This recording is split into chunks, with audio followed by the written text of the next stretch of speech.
Hi అండి అందరికీను. మీరు డీటెయిల్‌గా కావాలనుకుంటే మీతో కాసేపు నేను ఛానల్‌లో త్వరలో అప్లోడ్ చేస్తాను చూడండి.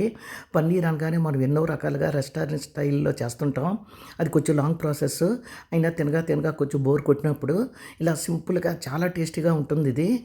మీరు ఒకసారి చేస్తే మీకే తెలుస్తుంది. మరీ మసాలాలు ఎక్కువేయకూడదు. టమాటాలు, ఉల్లిపాయలు కూడా చిన్న చిన్న ముక్కలు కోసుకోవాలి. ఎందుకంటే మనం గ్రైండ్ చేయడం లేదు కదా! ఒక ప్యాన్ పెట్టి ఆయిల్ వేసి జీలకర్ర, ఉల్లిపాయలు, పచ్చిమిర్చి, ఉప్పు, కారం, పసుపు, ధనియాల పొడి, జీలకర్ర పొడి, జింజర్ గార్లిక్ పేస్టు అన్నీ కూడా కొంచెం కొంచెమే వేసుకొని వేగిన తర్వాత టమాటాలు కూడా వేసుకొని బాగా మగ్గించి అందులో పన్నీర్ ముక్కలు వేసుకొని ఒక కప్పు నీళ్ళు మాత్రమే వేయాలండి. బాగా దగ్గరికి అయిపోతేనే ఈ కూర రుచిగా ఉంటుంది. పలచగా ఉండకూడదు. చాలా టేస్ట్‌గా ఉంటుంది. నేను అప్పుడప్పుడు ఇలాగే నాకు ఆ మసాలా కూరలు ఇవన్నీను తిన్నప్పుడు బోర్ కొట్టినప్పుడు సింపుల్‌గా ఇలా చేస్తుంటాను. ఇది రైస్‌లో కూడా చాలా బాగుంటుంది. ట్రై చేసి చూడండి. ఉంటాను. బై.